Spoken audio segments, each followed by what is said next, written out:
Welcome back to Just in Our Minds podcast. Today we have Zach Partridge. He is one of the owners of Fierce Fighting Championships. He is an entrepreneur, pro fighter. We talk everything it is to be fighting here in the local Utah scene, and we're really navigating the waters of what it is to be a fighter in these scenes, the local scene, the psychology behind it, and the business, and every aspect in between.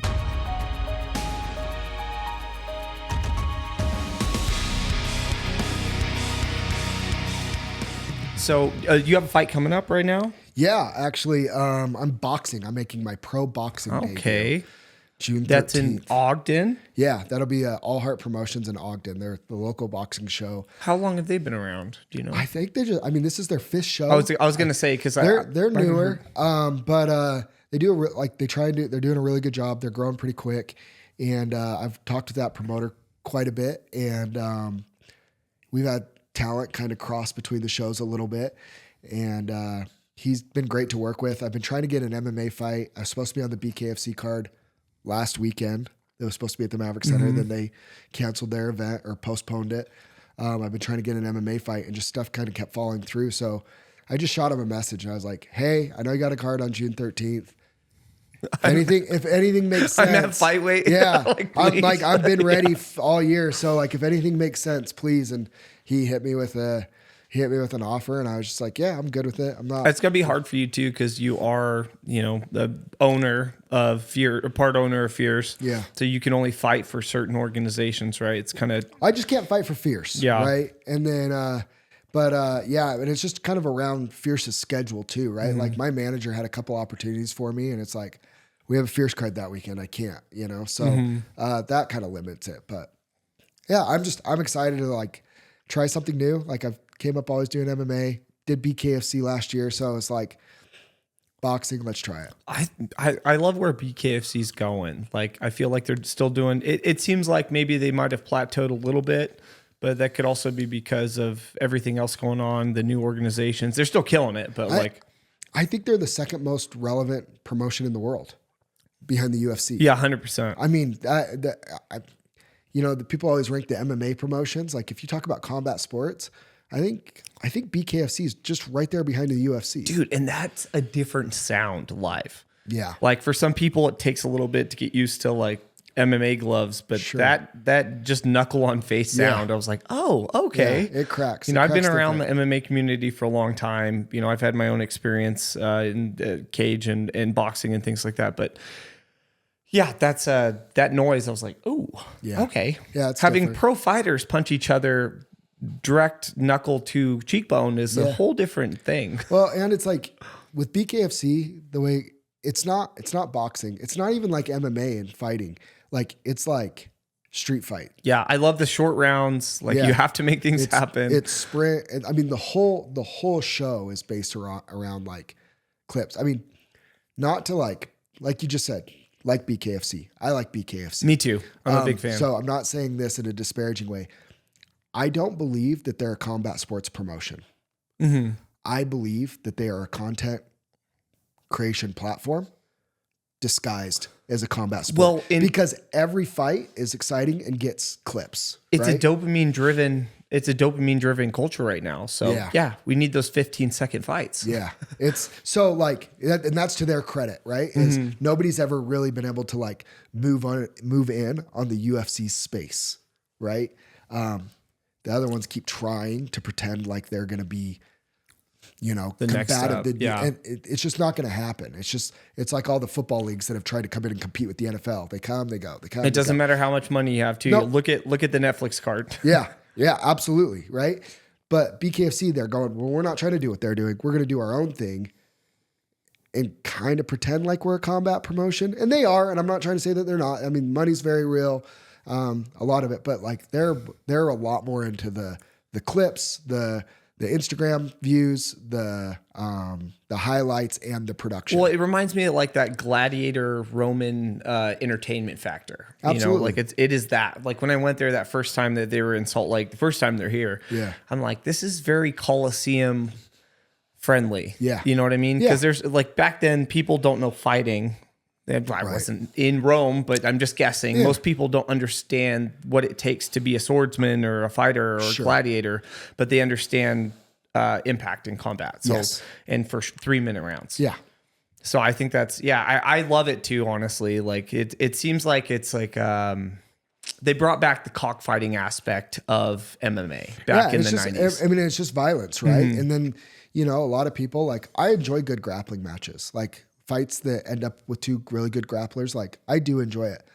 Most fans don't, right? So BKFC is a lot more digestible for most fans to understand inherently, if you don't train jiu-jitsu, you don't know how much it sucks, like a tight triangle or whatever, how much that type sucks. I think when you see like arm bars where you see the arm break or whatever, people can wrap their head around that. That sucks. But like, they don't understand that squeeze, and so or what top they're trying pressure, to do. They don't understand cross faces. They don't understand that little. And it's hard to camera angles. You don't know. Right. But everybody can relate to, that was a grown man putting his fist right through somebody's face.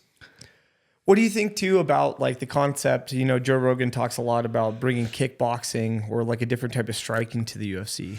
For whatever reason, kickboxing does not move the needle. And I don't understand why. Because there's, like I just said, the casual fans don't understand grappling and stuff. But it does seem like boxing and like kickboxing, if you're a big combat sports nerd, like Glory Kickboxing's awesome to watch. High level, Alex Bejeda came from there. Like there's a lot of elite strikers there that are better strikers than guys that are in the UFC. And it just didn't catch on here to the point where now Glory's not even in the United States anymore. They've just moved internationally for us. And I just think it's the American culture. We've tried to invest in kickboxing cards. Like we bought a ring last year. We put on all kickboxing Muay Thai cards. They don't sell as well. They're not, and they're fun. The energy's fun. It gives the people that are there what they want. But there's something about MMA, small gloves, or bare knuckle that just captures a little bit more.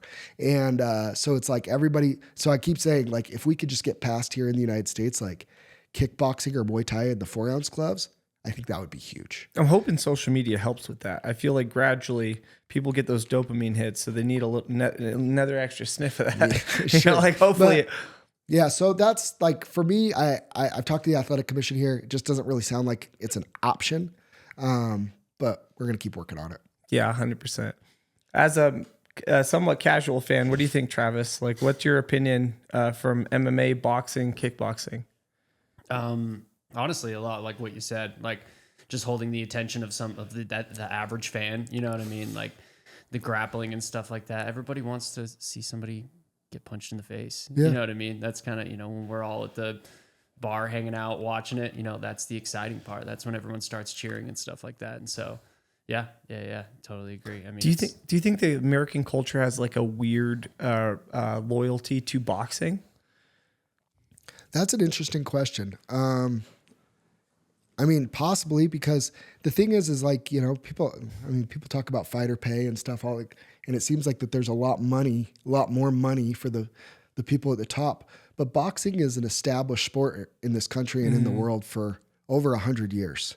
Being the boxing like heavyweight champion of the world has carried some weight for over a century. MMA, it's like, dude, UFC just celebrated 30 years. Like when people, I'm not advocating that fighters shouldn't make more money. I'm a fighter too. Like I know I'm a promoter, but I am a fighter too. I think I do want the ability for fighters to make more money, but boxing is also, like the relevance is overall gone as well. Like I don't know any of the boxing promotions. I know a couple of the names, but like, I don't know what they're called, but we all know what the UFC is. So like the UFC is growing and building a whole sport where boxing, it's like, it's already got its foundation of like just boxing fans. and that's where like their viewership comes from and everything. Like I'm still shocked that they can generate the revenue that they do to pay these guys. I don't understand how it's possible for as little of that I know of that people are paying attention to boxing, but apparently there's a foundation of people that still care a lot. Yeah, and I'm just always curious because like you could see where like combat sports are going and where they have been, and apparently the eyes on boxing are still there, but it's not as prevalent. I feel like the UFC is gaining so much more traction, in my opinion. Like you could, because it's more of like an athlete sport. And I'll say this too. They talk about fighter pay. One thing that's really important to understand is the UFC is putting on world title fights monthly. Mm-hmm. Boxing is not putting on relevant fights monthly. They're putting on 1 or 2 a year. Right? Like the truth is like Canelo fights maybe once or twice a year. The world heavyweight champion, like that's up for grabs about once a year. Like, you know what I mean? So we're looking at this. It's not an apples to apples comparison where the UFC, like there are big relevant fights happening all with implications almost every weekend. If the UFC just said, we're going to put on 2 huge events every year or 4 huge events every year. I mean, I think everybody would make a gajillion dollars, but it would in essence kill the sport too. Now anybody getting punched in the face deserves all the money, but do you think there's a median line between like what boxers make and what like maybe they get paid too much for some people, and maybe there should be like a lower tier? I know that sounds weird because some of these people end up with massive CTE. They can't talk anymore, but I know like just from the people I know and some of the realms I've been in, like there's an amount you can make where it's life-changing money, and then there's an amount you make where I feel like some people might make a little too much. Does that make sense? I mean, I think you make what you're worth, like in your worth to the promotion, exactly. Right? And it's like only like for me, like sometimes if I'm just in the mood and I just want to fight, like I took that fight. My last MMA fight was in New Jersey last October. Like I took that fight on a $500 and $500 contract. Like that's less than I made that without being able to sell tickets out there. That's less than I made fighting in my pro debut, you know, and that was my 4th MMA fight and 5th overall fight if you include bare knuckle, and it was my lowest payday. Yeah. So but I just wanted to fight, so I don't really care about the money. When you get to the point where you have money, well now, like, you know, that give and take has to be there. So I would never say like a fighter should make less. But I think that's what you're seeing with the UFC is why fighters don't make more money is one. Once they make more money, Conor McGregor, right? Once you make enough money, now it's not so worth it to fight all the time. Those silk sheets. And, you know, and now there's more to lose. And you see like champions that are super active, and then they get to the top and they become, a lot of them kind of slow down and don't fight as much because the money's there and like they're afraid the next fight is a big one. So like it's not worth taking any risks. Because I've heard more about like the business side of things, and it just gets me intrigued on listening on both sides. I want everybody to make as much money as necessary so they have generational wealth. Like absolutely, you fuck the systems, fuck the 9 to 5. Like yes, do everything you can possible to make the most amount of money. But I always just wonder, I was like, well, what's the difference between like $1 million, 5 million, and then when these people are making like $200 million per fight? I'm like, I feel like there might be a gap there. Yeah. Because then you just spend more maybe. I don't think, but like if you look on those boxing cards where those guys are making like the $100 million paydays or whatever, or they're saying, you know, so they say. I would love to actually see how much money is transferred from the promoter's account to the fighter's account. But that being said, you take them at their word. But if you look at it on a lot of those cards, like there are guys that are opening up those cards that are making $1,000, $2,000, $5,000. Exactly. Right? Nobody's making that on the UFC cards. Everybody's making more than that. So it's like there's give and take with both sports. And that's why I leaned into it, is because I feel like giving certain fighters so much, that's where you only get like the drops for the other individuals. They don't get that full cup. Yeah, but it's like, it's just once you get enough money, then it's just I don't think there's a lot of actually, like, when I say real fighters, the people that just want to fight anymore. I think there's athletes that are choosing to fight, right? They're going to be a lot more business conscious. They're going to go after the money. And if you're in that realm, that's why you see people go the boxing route. Look at Francis Ngannou. Okay. He had not been training that long before he got to the UFC. He didn't grow up dreaming of being the top heavyweight in the world. He wanted to have security. I don't know if you listened to his podcast when he went on Joe Rogan, but talking about like escaping like civil war in Cameroon. Yeah, the salt mines. Yeah, and working, he got his physique because he used to be in a ditch digging sand, all day, every day. And was it like a 14? It took years to get to France. Like, wild. He never cared about being the best in the world. He's caring about making money and taking money back to his people and setting up his family. And he won, right? So of course you want to be the best in the world, but like, if you're like, if I can do MMA for this much money, or I can go box for, if I could do MMA for 5 million, or I can go box for 25 million, I'll go box for 25 million. I just don't think he sees the larger picture with the sport, but he's doing what's best for him, and he won. Win or lose, he's made so much money. Like, he won. He beat the game. Congratulations. Tip you out to him, and that's great. That's where the UFC has to play like this balance of, because once you start paying those guys that money, now all of a sudden, you're building stars so they can make their money so that they say no thank you anymore. And with that Paramount deal now too, they don't have to worry about it as much. Like, they got that big contract. So yes and no. I do know some details about that deal that I've heard from people that I don't think is totally public knowledge. And I'm not like some insider or whatever, but but they're not, from what I understand, they actually are funding this whole first year themselves, and then based off their numbers and their ratings. So it's a tiered contract. Okay. So they're not guaranteed that $7.7 billion over 10 years or whatever it is. That's not a guarantee. That's if that's what you can make if you hit all your benchmarks, new subscription, watch hours on the app, everything like that. If they don't hit those marks, that can get tiered down. And to set the baseline, they're paying for everything this first year. It makes sense too, because I was like, man, that is a fat contract just to throw in there. And Paramount seems like they'd be a smart organization, but so that would make a lot more sense. Like, so if you don't produce for 1, 2, 3 years, then the contract's going to change or evaporate. So, it's from what I understand, it's not a guaranteed deal. So, but I think it made Paramount a lot more relevant. Oh, 100%. Yeah. And then I would have never considered having a Paramount subscription until that happened. For that price range too, at least here in the States, because I hear that other countries still have to pay for fight cards and potentially, but like other countries also didn't have to pay for pay-per-views before either. Like Europe, there's no pay-per-views in South America and in Europe and in Africa.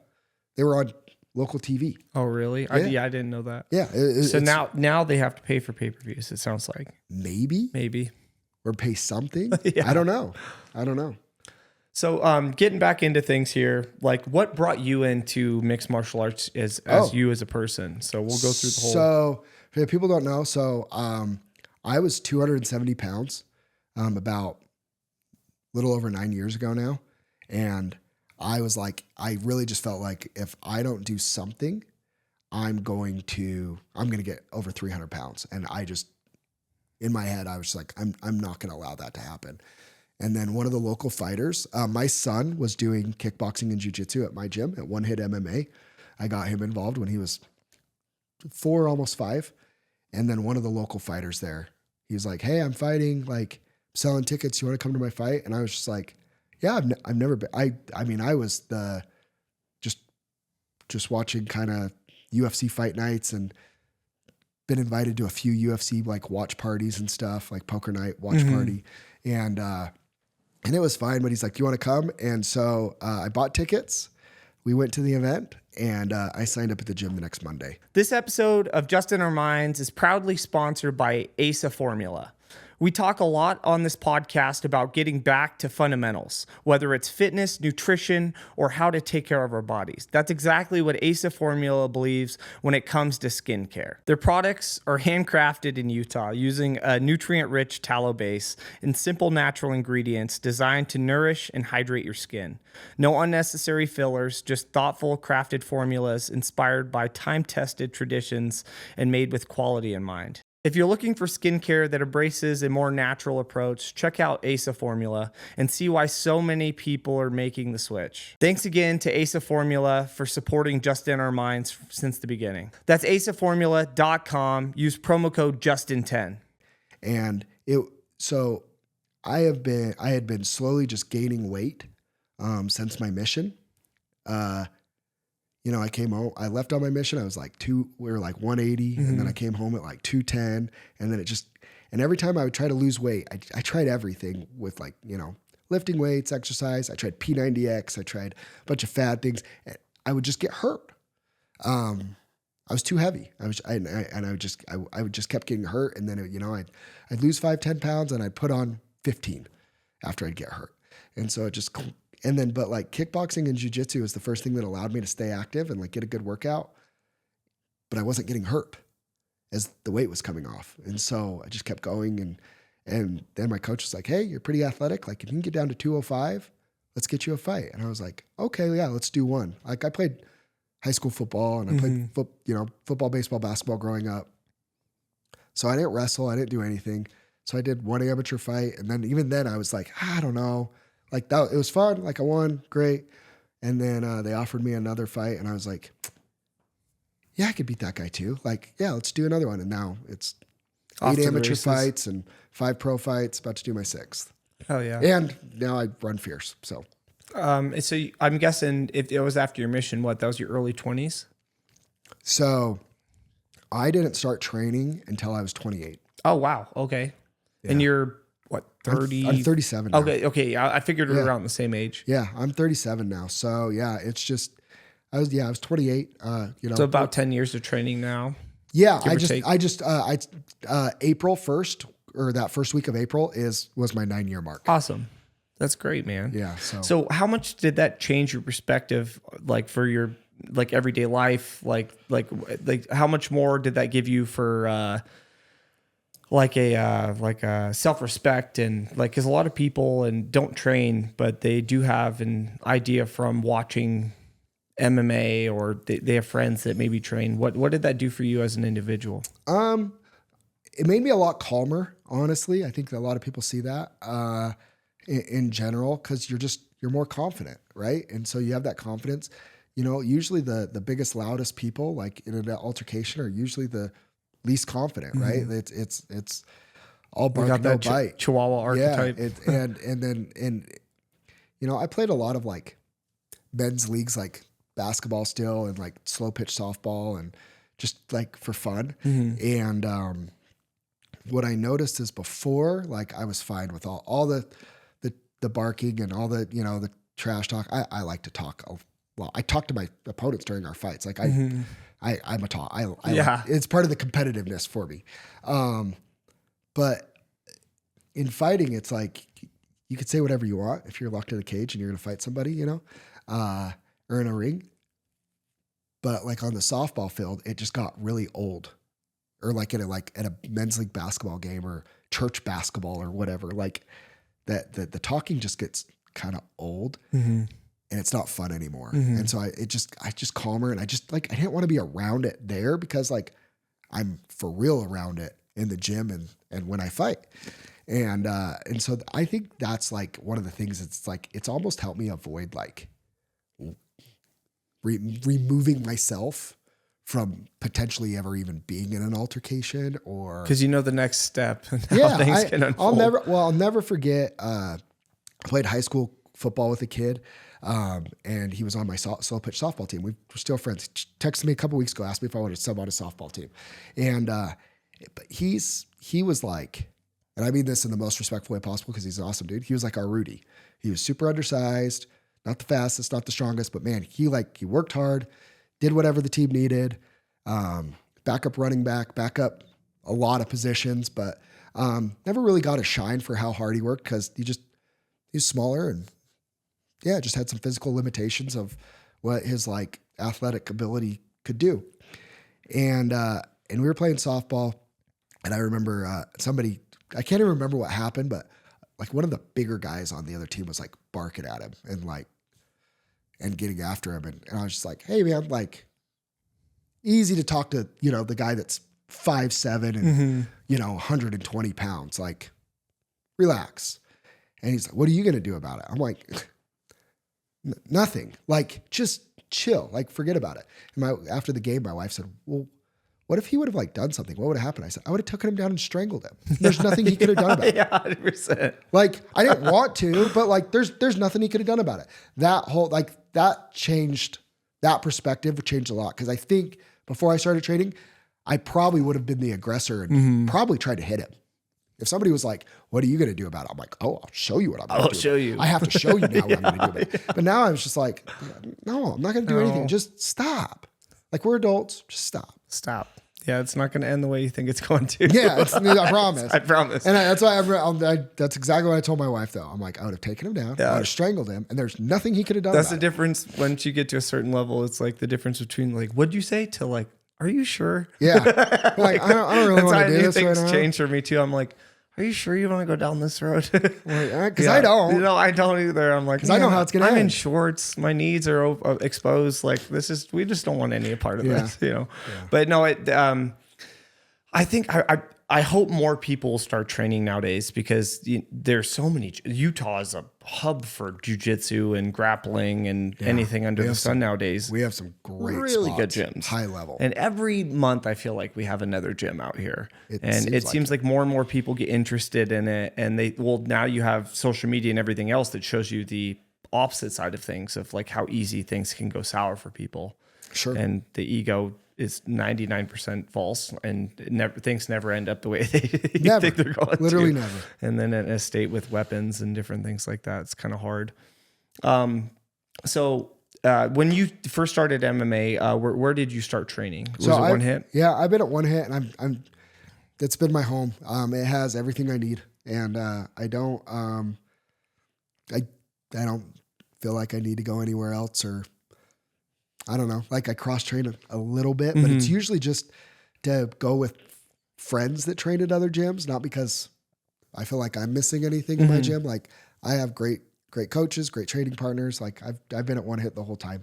I love that. It's a great spot for me, and it just sits well. I get both sides of the fence. I do like cross training, but a lot of it's just to be able to go train with other coaches because they're your friends and show up for them as well, show up for yourself. But every once in a while, I mean, you got like Joe Bish and a bunch of other people that are very specialized in specifics for maybe for your jab or this, that, and the other. But sure. But yeah, I've just stayed with, I have Aldo's been my head coach since day one, and he's like a part of my family. And so it's just, it's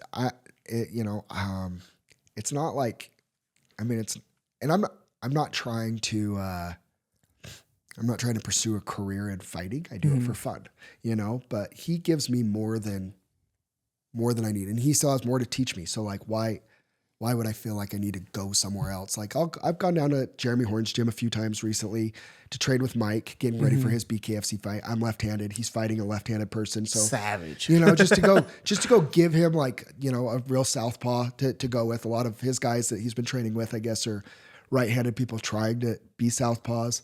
I'm going to go up to Rise Boxing tonight to go train with Marco and Kent in their boxing ring to get ready for my boxing fight. Kent's looking lean. Kent looks great. He's looking lean. Kent I see. Great. I've been watching this. I got my first sparring round in with him a couple weeks ago at Elite 2, and he is exactly what. Yeah, I've trained with him at the pit a few times, and Jesus, those are some big ass hands. Yeah. So I mean, I will go places occasionally, but it's more of like I'm training with my friends. You know, 100%. not because I'm not getting enough at one hit. Dude, speaking of Mike, I'm really excited for him for his bare knuckle fights. Like, Yeah. I mean, he's a high level wrestler, and he doesn't even use it. He doesn't use it, but that's the first time I met him. And like same way I met, because I used to train at Jeremy's. That's the same way I met Boquette. I was like, who the hell is this guy?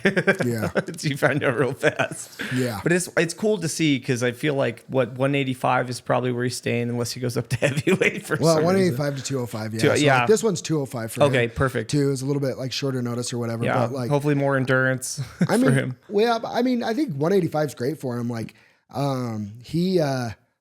I truly believe like where the 185 division is at BKFC, like I think he'd be world champion at 185. I think so too. Honestly, he thinks so, and I think so too.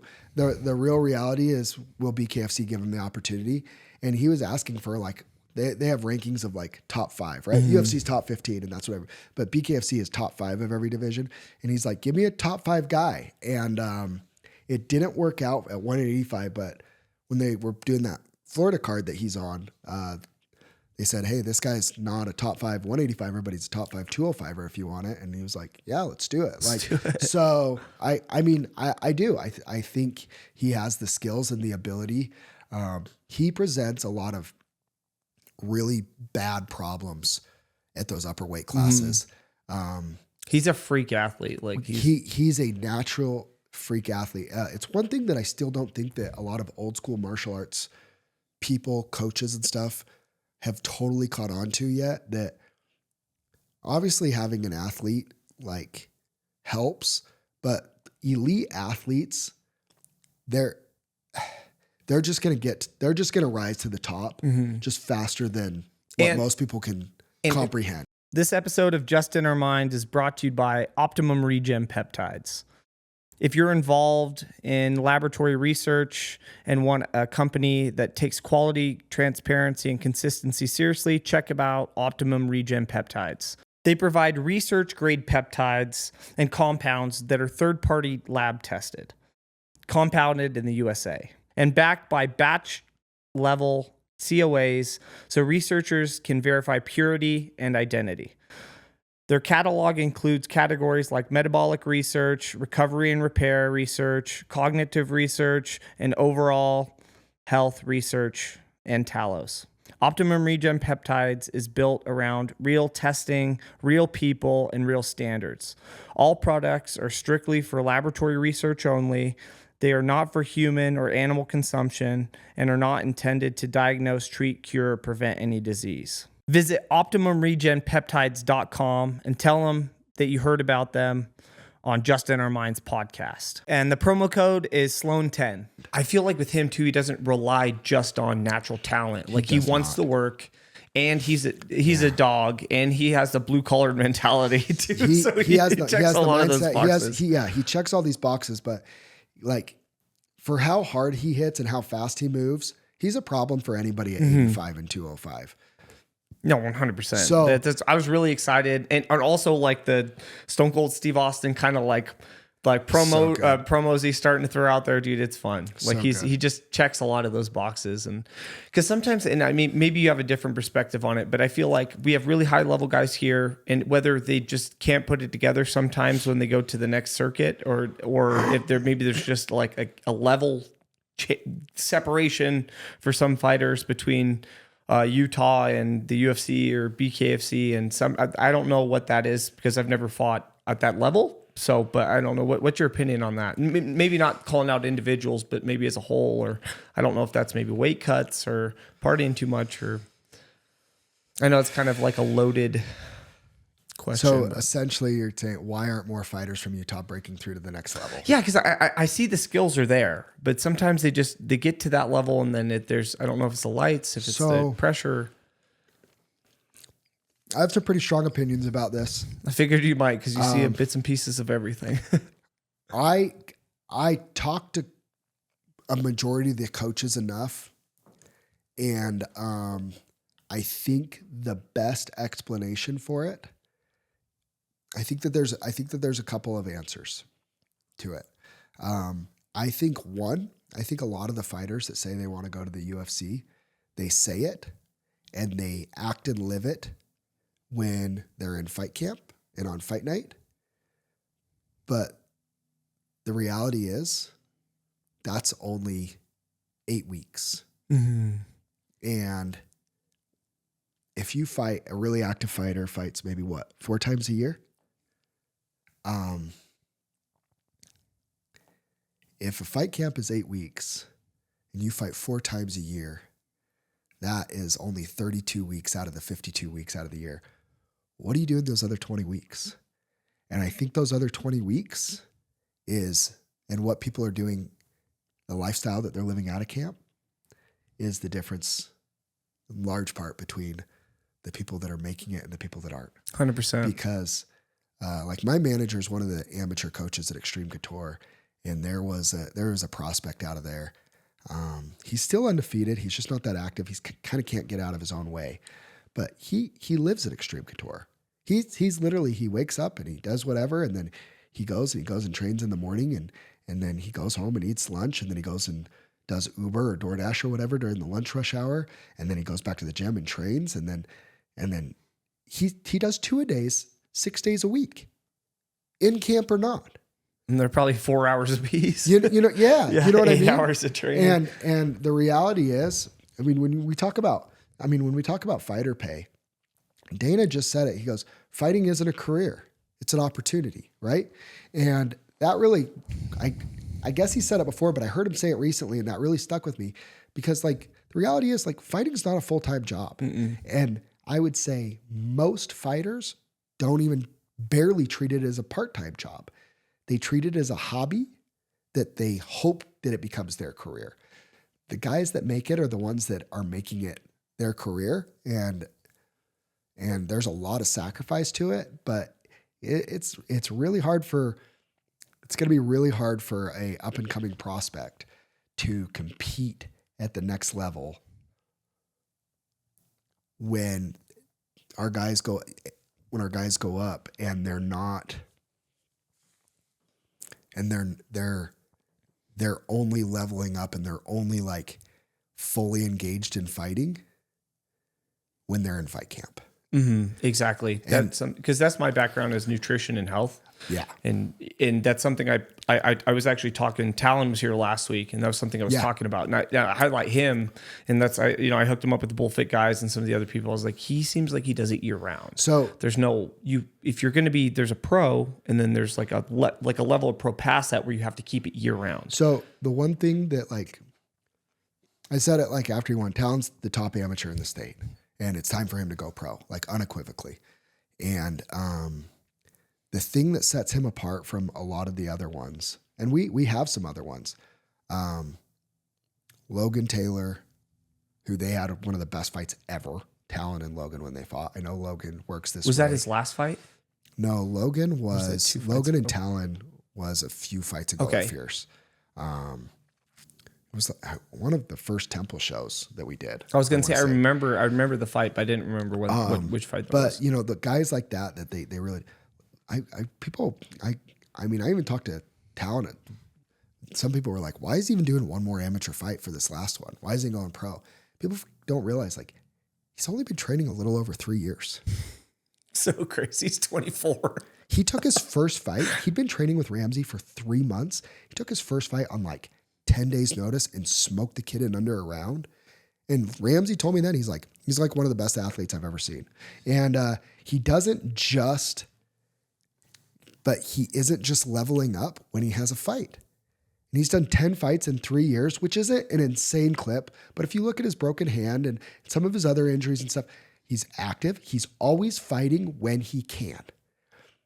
Now, without saying names, and it's not a jab either. Like, everybody, dude, these are grown men and women. You live your life however you want. And I'm not saying that what they're doing is wrong. It's their path and whatever they want to do. But if they're going, why am I not getting my shot?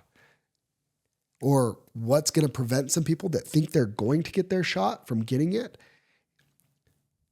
I'll say this. You follow the local scene, and I'm going to, this is to highlight something that's wrong with Utah MMA.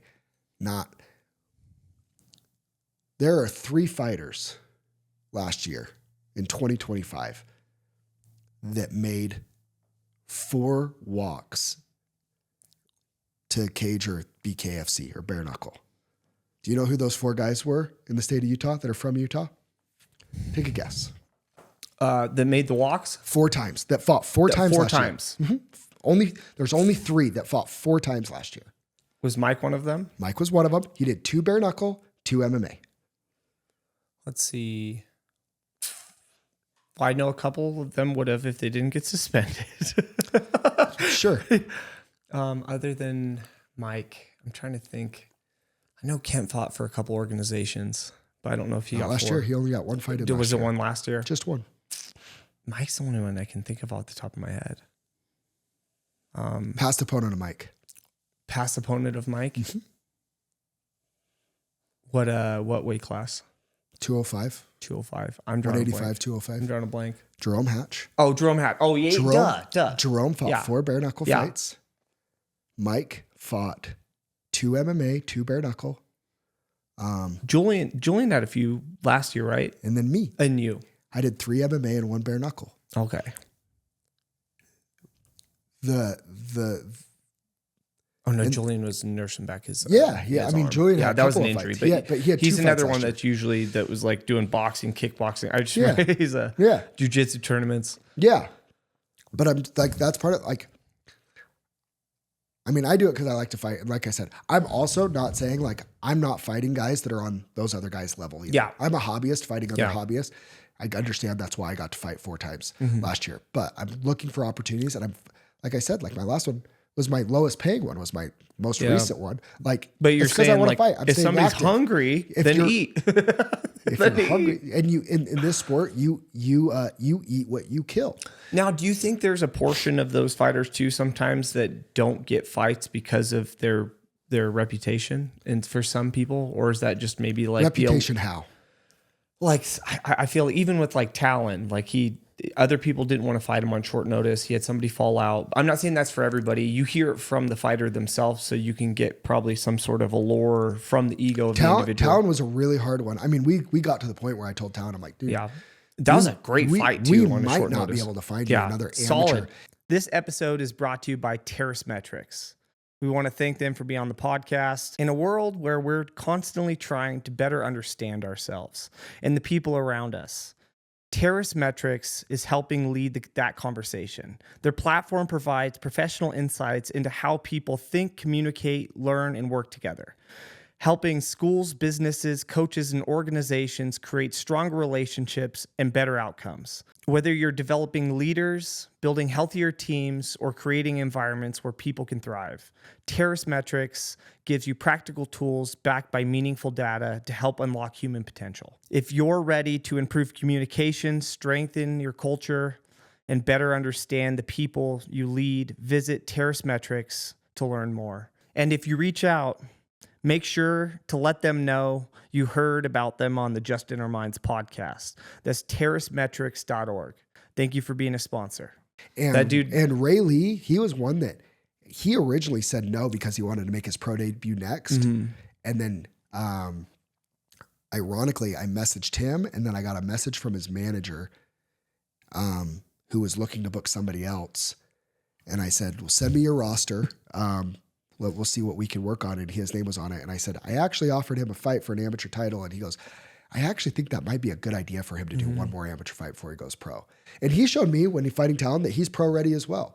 And I thought that was a good fight. I don't think that was a loss for either guy. No, that's solid. experience That's was great. 5 rounds. And he showed that if he could hang with Talon like that, he showed he's on that level that, he'll cause a lot of problems for the pro guys too. Mm-hmm. So that being said, it's like, so if you want to make it to the UFC, you have to be able to be active, bet on yourself.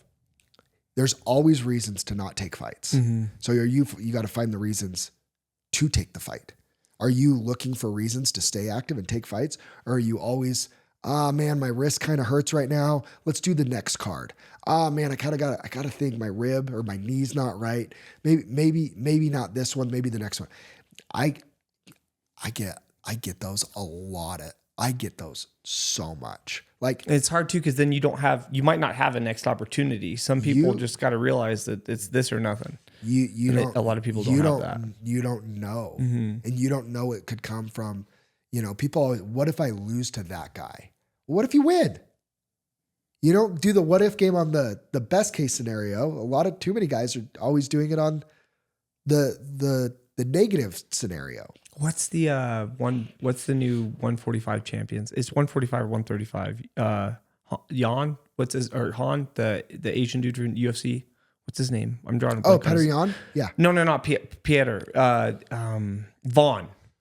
Oh, Joshua Van? Yeah, 125. Joshua Vaughn. Yeah, he took it on short notice, and look what happens. I mean, that's very a minuscule chance that happens. But he started fighting 5 years ago. Yeah, but he took all the chances. Yeah, exactly. And he's 24 years old. I'm not criticizing anybody because No, I'm not either. pro fighter. But Well, but I notice sometimes too. I feel like, we all want our Utah guys to win. I get real excited. Always. I emotionally invested like the rest of us. But then you see some of them fight, and it's like, that's a whole different fighting style. It's interesting. I feel like some fight different or whatever that is. They seem offbeat or. It is really easy to sit in these nice 100%. chairs and criticize the guys. And I'm not criticizing their fighting or anything like that. I'm just saying who are the guys that are, you look at the guys that make it. You look at the guys that make it and have the hard road that make it. And so many of them, when they make it, if you look at their path, they're taking short notice fights up a weight class. They're taking, they're always in shape. They're always, like Michael Bisping said it best. He goes, if you're an amateur fighter or a regional MMA fighter, there is no such thing as fight camps. You should just always be in camp and ready, 100%. With one or no eyes. Yeah, right? Michael Bisping. Well, dude, I just funny you bring up Michael, because I forgot. I just rewatched his fight with Anderson Silva. Unreal. Up until that last knee when Anderson points off to the distance, I'm like, dang, dude. Yeah. That's wild. But that is that level, that Mamba mentality. So when people are like, man, I wonder why I'm not making it, or that fighter, he's always talking about going to the UFC or whatever. Again, I don't know. If people think I'm talking about Joel Haro, it's not one of the ones I'm talking about. Me and Joel have talked about it. He's had injuries. That broke my heart. Jesus. You and everybody else in the Maverick Center. Yeah. That place was as quiet as I've ever heard it. Yeah. After, but things happen. Things happen, and Joel took it like a champ. Yep. He owned it. He said everything was great. My camp was great. This and that. And you know what? I'll give Joel some credit. He made a post about how this one's on me. Everything was perfect. This one's on me. Everything wasn't perfect. You know what I mean? I know there's stuff going on in his life behind the scenes. And everything about camp, whatever, nagging injuries, stuff not everything was perfect for that. But he didn't say it. He's took it like a champ. Yeah, took accountability. And that's what like a man, And that's what I mean too. To everybody out there fighting, it's so easy to sit back and be and I'm very much generalizing when I say fighters, because there's just a lot of talk about Joel, with that fight, he's probably going to get a really good opportunity there. And, but he fought a dude that was big, missed weight. Joel never, for a second was maybe we don't do this because he missed weight. It was cool, I get some of his money and let's go do, he had the right mindset. We talked about it and we talked about it too. And I'll say it, and I hope he doesn't mind me sharing this, but we talked about it earlier in the week too. Part of the reason why he was in this situation where his window is closing, and it's not completely closed yet. It's a little bit steeper climb now. But the reason why he's in this spot too, though, is he took a long layoff between his amateur and pro career. And dude, he could have had an extra 4 or 5 fights in that time. The time's precious. So activity matters, betting on yourself matters, and always being ready and in shape matters. Those guys that, you hear about those guys that take fights and they get 40, 50 pounds over their weight class out of camp. They're not going to make it. And unfortunately, It's not everybody. That is the majority of the Utah fighters. Yeah, exactly. And those are the people that message me in between fights. Like I have a lot of fighters that be like, "Hey, what'd you do?" I'm like, "Why are you 55 pounds heavier for your fight, dude?" That does, it does translate to having a weaker chin, having less cardio, especially if you have a turnaround. And your fight camp is so much about losing weight and not sharpening skills. Mm-hmm. Like, I'll tell you this, one of the best decisions I've made, and I'm getting older too, right? And so it's like, if I want to keep fighting and being competitive, I don't really have a choice, but it's like, I used to fight at 170. And when I would fight at 170, I'd still get up to 210, 220. And then my whole camp is about that cut. And I'm cutting from 190 to 170 in the last 24 hours and cutting 20 pounds of water weight. And it's brutal. I feel like some fighters get addicted to that, like the cut too. Like it's just part of that whole process. I mean, that's crazy. Cause I'll tell you this though, not saying they like it, but like how some people like overly embrace the suffering aspect. It's just, I guess, but like, I mean, I'm 196 right now. I'm boxing at 190. I was like this for my last fight at 185. Man, I flew to New Jersey. I had to cut like 4 or 5 pounds. Like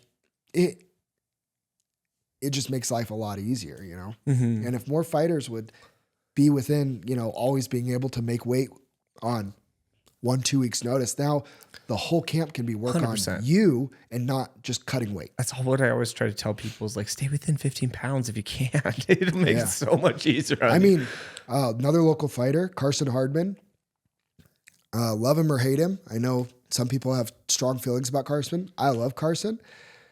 He fought at 170 forever, and he never really got above like 175, 180, right? And people told him like, "Oh, you're a 55er, you're too small, this and that." And he went through some wars, and I think his body held up for him because he wasn't cutting weight. He was just living a healthy, nutritious lifestyle. Mm-hmm. It was his lifestyle. Mm-hmm. It wasn't just his lifestyle in camp. It was his lifestyle. And dude, he's like he has like the most durable chin I've ever seen. Dude, I thought Mike Jones was going to kill him when they fought.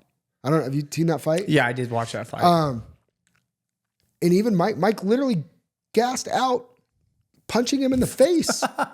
And Mike hits hard. Yeah. And it's like, I think that I remember I talked to Carson's manager, and he's like, I have featherweights that walk around heavier than Carson. Mm-hmm. And they were trying to get him to move down to 55, which he eventually did. But yeah, it's just, it's a real thing. And being a professional fighter is being a professional year round, not only the time that you're in camp. Exactly. And I'm glad you reiterated that, because I'm a big believer in that too. Anything you do, you got to do 100%, and it's year round. If that's going to be your career, you got to make it your career year round instead of just like bits and pieces. So before we get too far into the weeds here, what got you into fight promoting, and what made you want to jump into that path after starting MMA? Well, I'm just an entrepreneur by nature. Like I bought my first franchise doing electronic dog fences when I was 21 years old. Okay. And started a car detailing business with a buddy, and he ended up signing over. He wanted to do the car detailing business, ended up signing over his half of it to another buddy who's my partner at Fierce as well now, Sajin. And we've been attached at the hip for like over a decade. And but I love fighting, but like the entrepreneur side and the idea of like growing something really intrigues me. And as I got a love for the fight game, like I was doing the podcast. Me and Jason Laporte were doing the Damage Plan MMA podcast forever. And then that turned into Cody. I was supposed to be on that COVID Fierce card at the Maverick Center that got canceled. I'll never forget. I literally was taking my first bath to cut the weight. I was fighting Johan Rubio for the amateur 185 title. And I had like the best camp, and I felt so good, and got that text that due to COVID and the health department canceled our event. When they rescheduled it, I was going through a point in my life where I wasn't able to fight at that time. And Cody just said, well, do you want to come do the the broadcast with Sean O'Connell then and come be our like color commentator. And I was like, sure. That turned into me expressing an interest in wanting to get into the business side of it. And so he started letting me help with, so I did some commentary, and then he would give me a couple matchups on the fights and be like, can you help match these ones? And so I started doing it and was successful, and he appreciated how kind of fast and hard work I put in and was getting things done. And then I was kept giving him ideas. And then, me and Sagen were actually looking at potentially buying a promotion or starting our own. Mm-hmm. And we even dabbled into like, well, maybe we should start a boxing promotion because that's not as big here. I'm not trying to like, the promotions get kind of territorial around it. So we looked at that, and then Cody literally, he's like, well, let's go to lunch. And he's just like, dude, just run my show. He goes, my show needs more love and care than I can give it. Shout out to Cody too. Shout out to Cody. This episode of Just in Our Minds is brought to you by the Mountain Barbershop Company. In a world where everything feels rushed, there's something special about walking into a real barbershop. At the Mountain Barber Company, it's more than just a haircut. It's an experience. From precision haircuts and beard trims to hot towel shaves, scalp treatments, and old school barbering done right. Every visit is about craftsmanship and taking pride in your appearance. Whether you're getting cleaned up for work, a date night, or a special event, or you're just appreciating a quality cut, the team at Mountain Barbershop has you covered. If you're in South Jordan or anywhere along the Wasatch Front, stop by the Mountain Barbershop Company and experience what traditional barbershop should really feel like. Tell them that Justin from Just in Our Minds sent you. And he was just like, dude, just come run my show. And so we did a show together in the January of 2022 show. We kind of did it together. And then the April of 2022 show, that he was like, it's your show, dude. Like, I made all the matchups. And I mean, when I say I made all the matchups and did everything, I was texting and calling him every day, asking his advice and stuff. Cause I was still learning how to negotiate with fighters and figuring out all that stuff. I'm sure that's a hard learning curve, especially if you know some of the people. So he helped me a lot with that. And he gave me a big step up. And one of the nice things, learning from Cody, working with him, under him, is Cody has a great reputation of working well with people. So when he had a huge network with that he'd already built up a lot of good equity with, that made things really easy for me to step in and kind of know good people that I could trust. And the fight game's very competitive and a lot of dirty people in it that, it's gross. So many egos too. Yeah, the egos. And he helped me like with the learning curve and navigate a lot of that stuff. So I mean that's how I got into promoting. It was just I wanted to get into the business side of it. From where you started to where you are now, so it's been like 4 or 5 years, going on 5. It sounds like 2022. What do you think you've learned, and what maybe when you first got into it, what was your perspective on things, and like what actually happened through the 4 years? So we put a lot into building Fierce, right? Fierce was doing about 4 shows a year when I took over. Then we went to 7, then we went to 10, 11, and in the last 2 years, we've done 13 shows. What I've learned, it really doesn't matter how cool your show is. If you're not the letters UFC, people don't care about your show. People care about the fighters. That's what matters.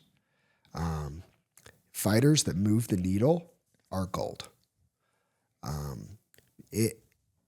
All the bells and whistles that Fierce does and everything we put into it to try and make it look and feel as big as possible. At the end of the day, the people don't come to see Fierce Fighting Championship. A majority of the people don't come to see Fierce Fighting Championship, especially in the Utah market.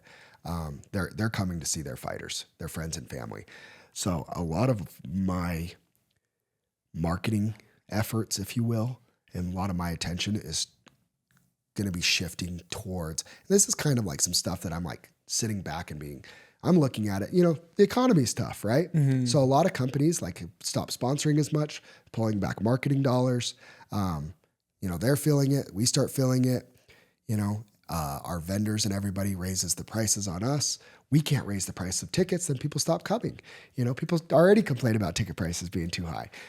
So all that being said so what I've learned is the reality is it really doesn't matter as much, right? I'm not trying to put on some rink-a-dink, show, but it really doesn't matter as much on the other stuff. What matters is the fighters. And so a big thing that I've learned and shifting towards is put more energy into how can I help more fighters be needle movers and quit worrying about the little details in the show that I see and a couple of guys on our team sees, but ultimately most fans don't really care about. 100%. I mean, it's good to have a good venue, but I'm not, I said, I'm not. You don't have to be one championship.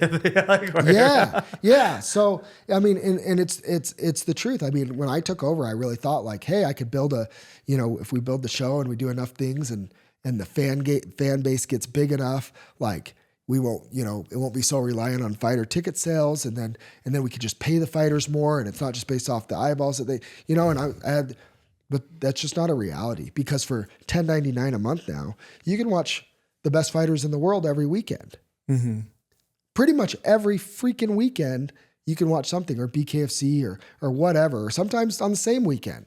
So we're competing with those people. Well, how do we get them to a Fierce show over staying home and watching UFC or the big BKFC event or whatever if we're on the same weekend? How do we do that? It's the relatability, the people to the fighters. Yep. That's all. That's support and local. That's probably the biggest thing that misconception I had when I started to where I am now. Yeah, it's because I mean that's great marketing is the individual fighters, and you can see who, like when you're at an event, you can see who brings in the crowd. Yeah, but I love that. I think that's smart too. It's wholesome. Where we talk about being together as a team, as a whole for Utah in general. It's fun. Like you have people like Dana White and other people that see Utah as like you said, not a flyover state anymore, and you have a lot of different fighters and different teams coming from all over the United States or the world now to come fight for Fierce. And I think that's amazing. Yeah. I mean, I'm very proud of what we built and where the show is, but I think like the show is what it is. And I'm like, now I think the focus needs to be, and we've always prioritized fighters, taking care of fighters, and try to go above and beyond in some of the areas with that. But, I think now a lot of my focus in 2026 and going forward is going to be how can I help the fighters understand the business side of it a little bit better or be aware of the business side of it, that they can become, their own brand, their own pillar, their own version of a needle mover. Like there's very natural ones like Joel Haro, natural needle mover. Kent, natural needle mover. Mike Jones, natural. But then there's some that like, you look at Teague Vigil. He started his pro career 0-4. Now it's 5 in a row. Longest active winning streak in Utah. He's 5-4 now. He was the second leading ticket seller on that show. And he's just, it hasn't come out. It's because of what he's doing, but I'm like, getting more people to understand that they're their own brand. Because ultimately the reality is, a very few percentage will ever really care about Fierce Fighting Championship. 80 to 90% of the fans that are at the Maverick Center, they bought tickets from a fighter, not from the show. Exactly. They're there to support. But I think that's great too, because then you look and see where the structural issues are rather than trying to repaint the walls. Yeah. I mean, and it gives a sense of having an accurate assessment of what the fans care about. I mean, I could try and, boost my own ego and say, oh, it's because Fierce. No, it's not. The reality is it's not. And especially in Utah, it's not. We're competing with a lot of different events all the time. We're competing with U of U football games, BYU football games, Jazz, now Mammoth, Bees, concerts. We have tons of venues. Salt Lake's got a ton of stuff always going on. So we're competing with all that stuff. Are people really going to choose a Fierce show where they don't know any of the fighters over going to a jazz game? Probably not. Unless you love MMA and hate basketball, probably not. Mm-hmm. But if you're looking for something to do, so I think that some people might look at it as like a dig or whatever. It's at my own ego. Like it's not. Like it's okay. It's just it is what it is. Mm-hmm. And luckily, with the growing population, hopefully that'll increase the amount of local fans for MMA as well. And I mean, every card, like I said, my buddy from California that was here for the week, he was like, "Dude, this was amazing!" Yeah. Like so. What I appreciate is like the fighters. We had a fighter from Extreme Couture, fighters from Syndicate. Like they are constantly texting me and asking me, "What can I get on a Fierce card? Can I get on a Fierce card?" The reality is they don't sell tickets here or whatever. And so it's like, do you move the needle? Like, do I know that you're going to sell a bunch of pay-per-views? Do you bring a little bit of a crowd with you? Like some people, like we had one kid from Syndicate once, he sold 60 tickets. He had 60 people come up. I mean, he was like one of the top 5 ticket sellers on the show. Yeah. I'm like, that's pretty. And from Vegas, that's huge. And so guess what? He literally gets to fight whenever he wants for us. Yeah. Like if he ever hit me up and was like, hey, I want to fight on this card. Done. 100%. And that's just how it is. But it doesn't matter if they've come from, we've had fighters from Mongolia, from India, now Canada, Hawaii, Florida. I mean, all over the country, all over the world, fight in our cage. And, for large in part, for the most part, most of them will tell you it's one of, if not their favorite experience fighting for a show. And we take a lot of pride in that. But the reality is, like I said, we put on the show for the fighters to give the fighters the platform to do their thing. Yeah, no, I love that. And I think that's what it should be. And once again, luckily for you, you're not just a corporate side of things. You and Cody both come from a fighting background. So you understand what fighters, it is. Right? Yeah, you understand what it is to be a fighter. You've been around it. Yeah. You see what you do and don't want in other organizations. And although you do have a corporate side of things and you guys understand how to make money and how money works, you guys are also both badass fighters. So appreciate it. Cool. Well, I think we'll wrap it up today. I also want to say too, like, say if you do have fighters or anybody specifically that you want on, you need more content, you want more eyes on there. I would love to be another one of those podcasters that we could put them on the list. We can get you some content out there. Because I was thinking now, I'm like, why don't I support? I mean, don't get me wrong, guys. I bring fighters on, but like if I can help you guys out to get you more content, get more eyes before fights, just let me know. I'm sure Travis is open to it as well. Appreciate it. So if that works out, let me know. If that sounds good to you, we can help interview, do things like that, just so you have it, because that's one of the hard things too, is getting enough content for 3 times a day, 30 days a month. And Blake that does all of our stuff, Blake O'Rulian, like he's unreal. Like he's great. He's invaluable to our show. He really is. And I had the conversation with him the other day, and it makes me sad, but I mean, eventually we're going to lose him to a big opportunity, because he's going to get them, because he is that good. And we're just so lucky that that years ago, David Kim's like, hey, I have this friend that he really wants to call fights for you guys. Utah John Anik. Yeah, no, he is, dude. He is. I love him. He is dude. Like a dude.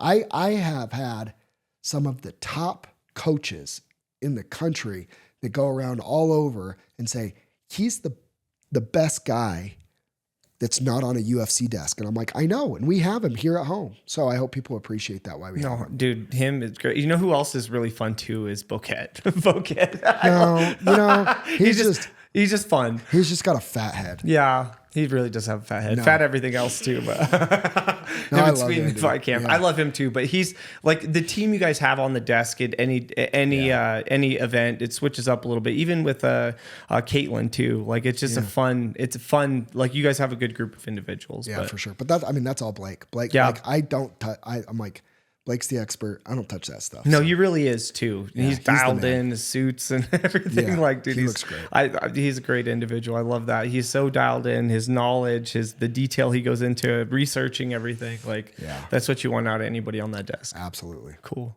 Well, in closing, what we usually do is we'll have you look over at this camera and you'll give 3 tips or anything you think that would be necessary for the guest success or fighter success, or just 3 tips out there that you think might be necessary for people to understand or grasp the concept of.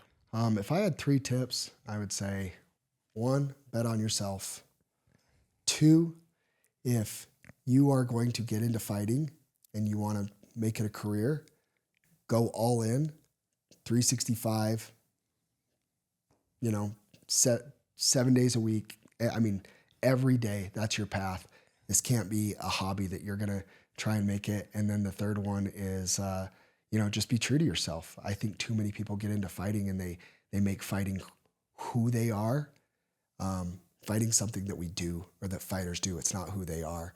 And I think they kind of lose themselves sometimes in becoming the identity of the fighter. And it's just something you do. So, make sure you have your secure identity detached from the fighter. Once again, thanks for thank you for coming on. I really appreciate your time. Appreciate it. I know everybody's time is valuable, so it's been fun. Yeah.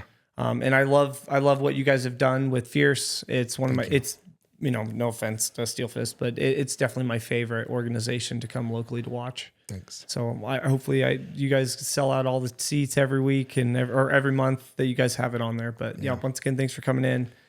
And just wanted to say thanks for listening. Thanks for all the subscribes we have, the comments, the shares. And remember to get out of our minds and into our hearts. You have to have a certain level of discipline and don't feed into your own bullshit. Have a great day, everybody.